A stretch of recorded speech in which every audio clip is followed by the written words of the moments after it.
Pergunto, você já sentiu a sensação de se ver sozinho, aparentemente abandonado? Até parece que o céu está fechado para você. As orações não passam mais do teto. É uma situação difícil. Só sobra lembrança das coisas boas do passado. Um complexo de inferioridade toma conta da pessoa. Uma baixa estima, parece que está zerado a autoestima, zerou o ponto de autoestima. Coração cheio de dúvida, situação difícil, dramática. Analisando o livro de Juízes, capítulo 6, do versículo 11 até o 16, nós encontramos uma história mais ou menos assim. Gideão estava aparentemente abandonado, toda a nação de Israel abandonada. Aparentemente se sobreviveu das lembranças do passado, as pragas do Egito, a lembrança da memória, aquela saída triunfante, a passagem do rio Mar Vermelho vitorioso, os milagres, a água minada da rocha, a água de Mara transformada em água potável, o maná do céu, só lembrança das vitórias, conquista de Jericó, a terra prometida, a derrota dos primeiros inimigos. Eles só viam isto, lembravam do passado, mas não se lembravam que haviam se contaminado com o pecado, que Deus pediu que não se misturasse. À medida que eles se misturaram com os inimigos, Deus lentamente foi se afastando de Israel. Por isso que eles ficaram naquela situação difícil. Há uma barreira que separa o homem de Deus, chamado pecado. E a maneira que o povo de Israel cometia um pecado, distanciava de Deus, não tinha como Deus ficar no meio deles. Deus queria estar no meio deles, mas não tinha mais condições, porque eles estavam vivendo em pecado e por isso Deus distanciou-se de Israel. Aí os inimigos faziam o que bem queriam, os midianitas. O que eles plantavam, colhia, eles levavam embora os inimigos. Levavam a sua colheita de trigo. Por isso Gideão estava malhando trigo às escondidas. Agora eu perguntava por que estamos nessa situação, onde estão as promessas de Deus. Murmuravam, porque quando o homem está longe de Deus, só sabe murmurar, só sabe reclamar. Eu quero analisar alguns pontos dessa mensagem. Primeiro, Deus quer estar no meio do seu povo ainda hoje, mas o pecado da humanidade é que distancia o homem de Deus. O pecado forma uma barreira entre Deus e o homem. Quando o homem peca, Deus não tem mais como viver no meio deles. É isso que está acontecendo hoje no mundo inteiro. É por essa razão que é uma epidemia está tomando conta das nações, porque o homem fechou as portas para Deus. O homem deu rédea das suas imaginações. O homem tornou-se idólatra, ama, adora, serve outros deuses. Então Deus não tem mais como viver no meio da humanidade. Até povos que se dizem cristãos começaram a adotar sistemas estranhos no seu meio.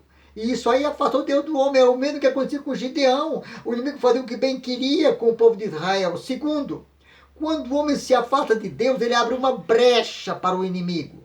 Quando o homem se afasta de Deus, não é Deus que afasta do homem. É o homem que deixa, Deus troca por outros deuses, troca por outros caminhos. Aí ele abre uma brecha, o inimigo entra.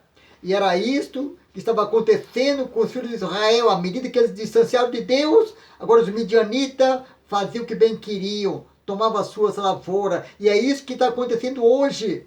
Como o homem distanciou-se de Deus, abriu uma brecha e o mundo está corrompido. Violência, doença, fome, rumores de guerra, uma situação difícil em todos os continentes da Terra. Terceiro lugar, quando o homem está longe de Deus, ele perde a visão, ele não enxerga mais Deus, só vê os problemas, as lutas, a dificuldade. Agora só sabe murmurar, reclamar, a situação vai de mal a pior. E era isso que estava acontecendo com o povo de Israel. Distanciaram de Deus, abriram brecha, agora só vivia de murmuração, lembra dos passados. E por isso Gideão estava malhando trigo à escondida, reclamando da sorte, onde estão as promessas de Deus para nossas vidas. Mas ele não se lembrava que eles haviam distanciado de Deus. Aí queria uma visão errada, reclamar, murmurar. E é isso que o inimigo quer, que o homem viva murmurando. Em quarto lugar, a grande sorte de Gideão é a nossa. É a sorte que teve Adão também ali quando estava no Éden.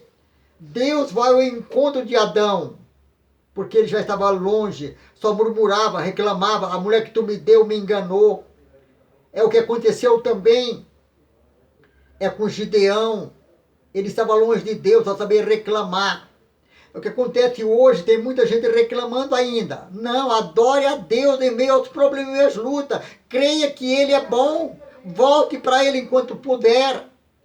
Deus mandou o anjo ao encontro de Gideão. O anjo chegou debaixo do carvalho, foi falar com Gideão para restaurar Gideão. Levanta a sua autoestima. Fazer que ele para de reclamar. Em quinto lugar, Deus não vê o homem fracassado. Deus vê o homem forte e vitorioso. Porque o que o homem precisa para ser vitorioso não é a força humana, é a força de Deus. Por isso o anjo chega e fala para Gideão, vai nessa tua força, vence os inimigos. Deus mandou que ele dispensasse mais de 22 mil soldados. Era um exército fabuloso. Deus não queria, porque é Deus que ia lutar, não era Gideão. É o caso de Davi para vencer o gigante, com aquelas 5 pedrinhas do ribeiro. A vitória de Davi sobre o gigante era Deus vencendo. Deus iria simplesmente usar Davi, ia usar Gideão para aquela grande batalha, para aquela vitória. Deus não precisa do homem. E quando ele está na batalha, a vitória é certa. Em sexto lugar, Deus não vê o homem um objeto de derrota. Deus vê o homem um objeto vitorioso. Por isso é que ele falou para Gideão, varão valoroso. Porque, humanamente falando, Gideão era um fracasso, covarde, malhando tribos escondida. Mas se Deus fosse com ele, se Deus entrando dentro dele, a peleja não era mais de Gideão, era do Senhor. Ai dos inimigos. Por isso, a grande vitória com 300 homens. Porque não era aqueles 300 homens, era Deus lutando pelo seu povo. E hoje não é diferente. Se nós voltarmos para Deus, como fala ali em 2 Crônicas 7,14, se o meu povo, que se chama pelo meu nome, se humilhar e orar e buscar a minha face, e se converter em seus maus caminhos, quer dizer, voltar para mim, eu ouvirei do céu. Eu sararei a sua terra. É isso que nós precisamos. Deus abençoe a sua vida.